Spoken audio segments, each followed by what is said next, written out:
Hi everybody, Christine Wachowski here, talking seasonal foods and eating things in their season and how critically important that is. You see, the rhythm of life on planet Earth is really shaped by the changing of the seasons. We see it very profoundly in the animal and plant kingdom. We see that their physiology, morphology, health, behavior, and even demography is greatly impacted by the changes in the environment and in the season and cues from the environment.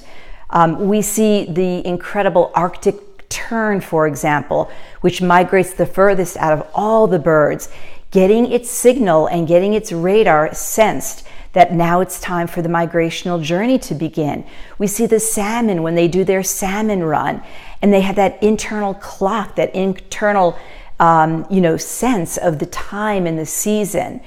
And this is something that we've kind of lost as a people in this day and age that we're living in, where there's jet lag and then graveyard shifts and blue light and UV rays coming from our bulbs and whatnot. It's completely hacked that natural circadian and circannual rhythm that our forefathers were very much in tune to. And I think that our physiology has really suffered because of that. And it's time that we become much more acutely aware of the importance of this circadian rhythm in our internal body, our body clock, the clock genes that kind of guide us throughout the day and give us spurts of energy in the morning because of having a rush of adrenaline, and then in the evening making us sleepy because of this new release of melatonin in the evening. So we need to get much more in tune with all of that. And one of the ways that we can do it is by really zeroing in on seasonal eating. This is very important, especially for the health of our microbiome and for just generally having a robust immune system.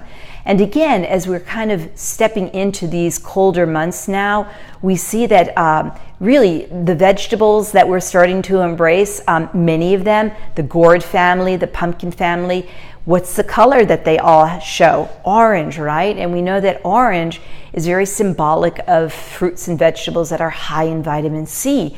And our body needs that vitamin C in the wintertime very much as a real immune modulator. Also, a lot of the hardier vegetables such as your kale and spinach, they love the fall season and they're really flourishing during that time. And they're high in vitamin K, and that's also a very critical vitamin for gut health and for many other types of health. So we see that it's really interesting, the fruits and vegetables that come in season and how they have such a magnificent impact on our microbiome, because the soil is changing. When the colder weather comes and these fruits and vegetables are growing and harvesting, they are impacting the soil with certain bacteria and certain microbes, and then that then gets translated as we're eating them into our gut. And we need to have that shift in the microbiome. It's something very important as we change seasonally and eat seasonally. There's a really breathtaking example of that in nature. Do you know that if a deer were to eat grasses in the wintertime, it would greatly disturb his rumen and his intestine? And in the same way, if he were to eat bark in the summertime, it would give him incredible gas and real gut dysbiosis to the point where it could even be fatal. And so if this is true, yes, they're herbivores and maybe they have more delicate stomach, but it's a very important sign and symbol to us that we need to mind our microbiome as we go through the different seasons. It's really interesting to see that, again, the fruits and the vegetables that are coming out in the fall and in the winter are exactly what our body needs nutritionally in terms of the nutrients that are inside those fruits and vegetables, and then also because of the microbes that are inside. You know, our gut is really resident to trillions of different types of microbes, and they live commensally. That means that they live in union with each other. With the gut bacteria that's already in our gut from when we pass through our mother's canal, and what was already inoculated to us from birth, and then what we receive from the fruits and vegetables and foods that we partake in. So what are we really concentrating on and looking to have more of in the colder weather?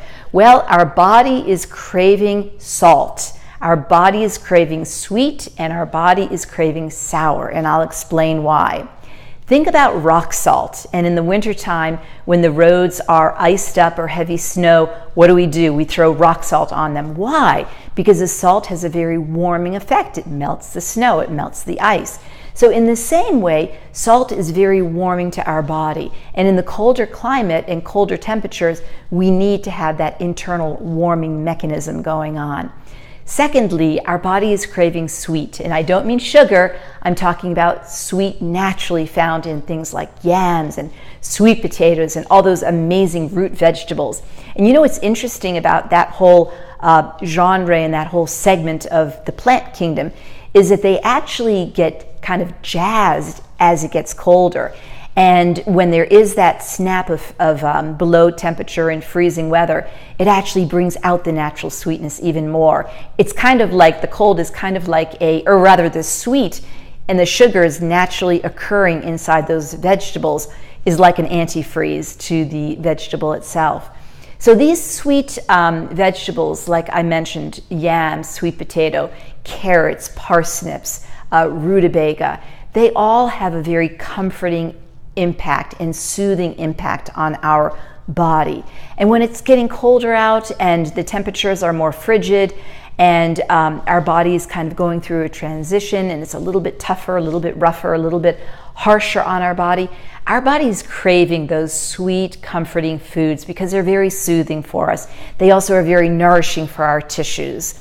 And then the third category of foods that we like to consume more of in the winter is sour. And that would be your lemons, your limes, even fermented foods, because that sour is very stimulating to our digestive system. It kind of cranks up the fire of digestion, and we need that at that time of year as well. So this is just a little example of some of the foods that we want to be looking at and consuming in the winter months. In my detox program called Radiant Detox, we go into this a lot. In fact, this coming session, we're going to be focusing all on seasonality of foods and why they're so critical and what they do for our microbiome and what they do for our health, for our immune system, for our nutritional fortification. So I hope that you would join us. The link is going to be in this video. You can go to www.radiantdetox.today for more information. It's coming up October 2nd to the 22nd. I'd love to see you in it. It's an amazing 21-day program that's all about abundance, not deprivation.